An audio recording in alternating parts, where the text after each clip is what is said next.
پھر صنعت اشتقاق ہے، ڈوبنا، ڈوب، یعنی کہ بیٹا لفظ ایک مصدر کے مشتق یا مصدر کے ساتھ مشتق استعمال ہو جائے تو وہ کیا ہو جاتی ہے؟ صنعت اشتقاق۔ پھر استفہام ہے، استفہامی انداز ہے، سوال کیا گیا ہے، اے ناخدا کیا عورت ہونے سے تو مجھے روک سکتا ہے، یعنی کہ استفہام ہے۔ پھر خطیبانہ انداز ہے، پھر شعر کے اندر ایک بحر و وزن ہے۔ یہاں پر فکری 3-4 پوائنٹ میں نے لکھے ہوئے، ابھی ہم جو بات کی ساری فکری پہلوؤں پر ہم نے اس کی تشریح کے پوائنٹ آپ کو بتائے کہ انسان کی بے بسی ہے۔ پہلے تو یہ ہے کہ انسان بے بس ہے، دوسرا عرفان تقدیر ہے، تیسرا حالات زندگی پر تبصرہ ہے، مسلمانوں کی زندگی پر تبصرہ ہے، یورپ کی اندر تقلید بتائی گئی ہے۔ اچھا، تو یہاں پر بیٹا میں نے اس کے ایک 2 شعر لکھے، ہزاروں ڈوبنے والے بچا لیے لیکن اسے میں کیسے بچاؤں جو ڈوبنا چاہے۔ 2 شعر میں نے 20 میں بول دیے تھے، وہ بھی لکھ لینا۔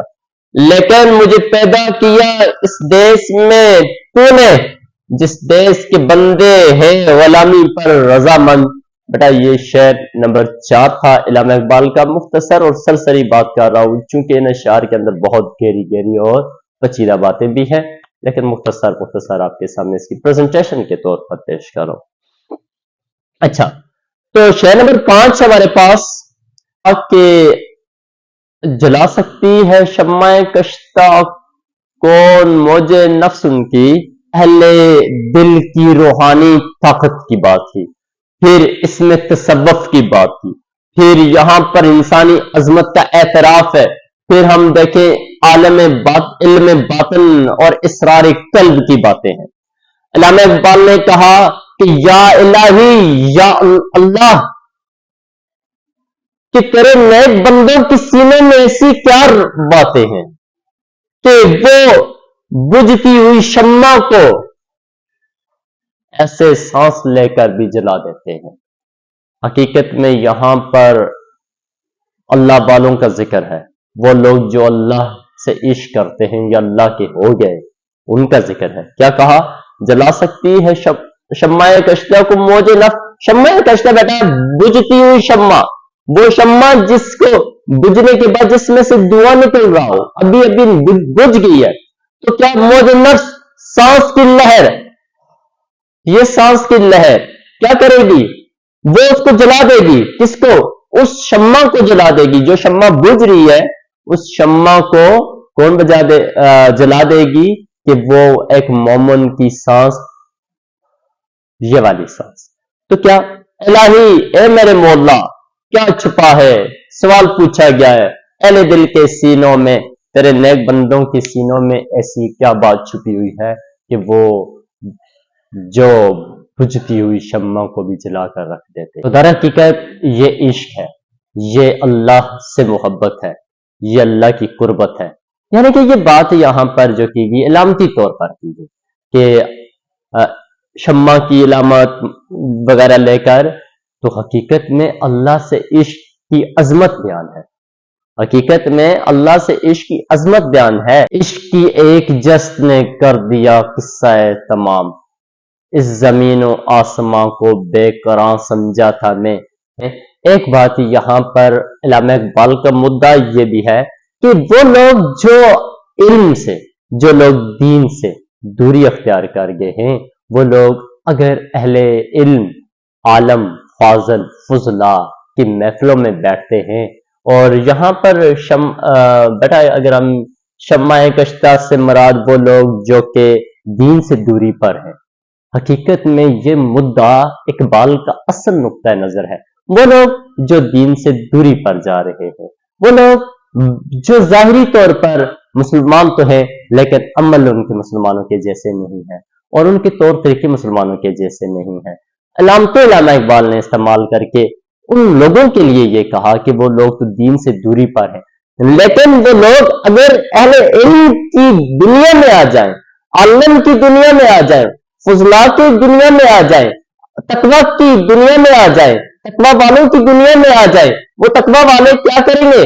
موج نفس سے، اپنی ایک سانس سے، اپنے ایک سانس سے مراد یہاں پر دم نہیں کریں گے، وہ اللہ کا دین ان کو بیان کریں گے، وہ اللہ کا کلام، اللہ کا خوف ان کے دل میں ڈالیں گے اور وہ ان پر اثر کرے گا، وہ گمراہ راہ سے، گمراہی سے رائے ہدایت پر آ جائیں گے۔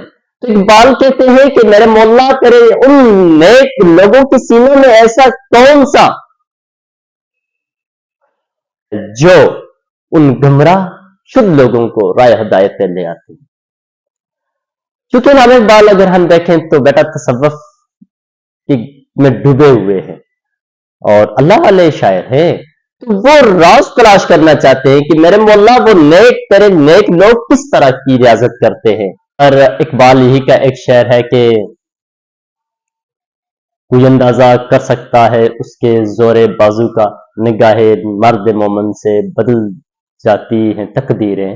تو یہ تھا ہمارے پاس بیٹا شعر نمبر 5۔ ہاں گہرائی ہوتی ہے، میں معمولی سا انسان ہوں، معمولی سا طالب علم ہوں، مختصر چیزیں آپ سے شیئر کرتا ہوں۔ تو فنی معاصرے تشبیہ اور استعارہ یہاں پر بیٹا شمع کشتہ اور موج نفس، شمع کشتہ تشبیہ کے طور پر، استعارہ موج نفس کے طور پر۔ صنعت مبالغہ ہے، مبالغہ سانس سے شمع جلانا بڑھا کر بات کی ہے۔ تجسیم ہے، شمع کشتہ اور موج نفس کو بطور جاندار چیز پیش کیا گیا ہے۔ پھر ترکیب سازی ہے یا عمدہ تراکیب ہیں، جیسا کہ شمع کشتہ، موج نفس، پھر اہل دل، یہ ترکیب سازی ہے۔ صوتی آہنگ ہے، موسیقیت ہے شعر میں، سوالیہ انداز ہے، بحر و وزن ہے۔ اور یہاں پر سوالیہ انداز کہاں ہے؟ الہی کیا چھپا ہے اہل دل کے سینوں میں۔ پھر فکری جائزہ ہے، اہل دل کی روحانی طاقت، پھر تصوف، پھر انسانی عظمت کا اعتراف ہے، پھر علم باطن، پھر علم باطن و اسرار قلب ہے۔ یہ ساری چیزیں ہمارے پاس اس شعر کے اندر مختصر جو میں نے لکھی ہے۔ ہاں اور بھی اہل علم کے سامنے یہاں پر بہت ساری چیزیں آ سکتی ہیں میرے نزدیک، جو اور بورڈ چونکہ اجازت نہیں دیتا اتنی ساری چیزیں لکھنے کا۔ میرا اگلا جو ہمارے پاس شعر ہے، نہ پوچھ ان ہرکا پوشوں کی ارادت ہو تو دیکھ ان کو ید بیضا لیے بیٹھے ہیں اپنی آستینوں میں۔ یہاں پر علامہ اقبال نے بہت گہری بات کی کہ ہرکا پوش تو پہلے دیکھے کہ وہ پھٹا پرانا لباس پہننے والے لوگ، نہ پوچھ ان ہرکا پوشوں کی، ان پھٹے ہوئے لباس والے لوگوں کے بارے میں نہ پوچھ۔ پھر کیا کہا کہ ارادت ہو تو ان کو دیکھ، پہلے تو تجھے چاہیے کہ ان سے محبت اختیار کر، پھر دیکھ کیا کہا، ید بیضا لیے بیٹھے ہیں اپنے آستینوں میں۔ وہ تو حضرت موسیٰ جیسی شان رکھتے ہیں، جو یہاں پر بغل میں ہاتھ رکھتے تو سامنے کرتے تو وہ روشنی پھیلا دیتا۔ ید بیضا لیے بیٹھے ہیں اپنی آستینوں میں، وہ تو اپنے آستینوں میں معجزات رکھتے ہیں، کئی کرامات رکھتے ہیں۔ اس دنیا میں کئی اللہ والے ایسے ہیں جو بڑی بڑی کرامات رکھتے ہیں، ان کو اور تو پھٹے پرانے لباس پر نہ جا، وہ درزی کا بنا ہوا لباس اس پہ نہ جا، حقیقت میں ان سے محبت کر اور دیکھ کہ وہ کیسی کیسی شان رکھتے ہیں، وہ کیسی کیسی عظمت رکھتے ہیں، وہ کتنے اللہ کے قریب جڑے ہوئے۔ اور بیٹا یہاں پر وہ درباری بھنگ چرس پینے والے لوگوں کی بات بھی نہیں ہے، ان پہ بھی نہ جائیو، جو اصل میں وہ سائنٹ ٹائپ جو اللہ کے ملنگ لوگ ہوتے ہیں ان کی بات کی گئی ہے، اور یہ درباری لوگوں کی بھی بات نہیں کی گئی جو وہاں پر سوٹا لگاتے ہیں، ان کی بھی بات نہیں کی گئی۔ اس میں بھی فرق واضح رکھنا، اوکے۔ یہاں پر اہل عشاق، حقیقی عشق اور ولی قسم کے لوگوں کی بات کی گئی ہے، ان کی روحانی اللہ کے ساتھ جو تعلق ہے اس کی بات کی گئی ہے۔ یہاں پر وہ ان کی بات نہیں کی گئی، بلکہ ان کے کپڑوں پر پیوند لگے ہوئے ہیں، ان کے کپڑوں پر ہائے ہائے جیسے بھی ہنستا حال ہیں، لیکن وہ تو کیا رکھتے ہیں، وہ تو شان موسیٰ جیسی رکھتے ہیں، موسیٰ جیسے معجزات رکھتے ہیں۔ اس حوالے سے رسول اللہ صلی اللہ علیہ وسلم کا فرمان ہے کہ بہت سارے پراگندہ اور بکھرے ہنسا حال لوگ ایسے ہیں کہ جو ایک بار اللہ کی قسم کھا لیتے ہیں تو اللہ ان کی قسم کو رد نہیں کرتے۔ تو علامہ اقبال نے بھی کہا تھا کہ دارا و سکندر سے وہ مرد فقیر اولا، دارا و سکندر سے وہ مرد فقیر اولا ہو جس کی فقیری میں بوئے اسد الہی۔ اور پھر ایک شعر ہے کہ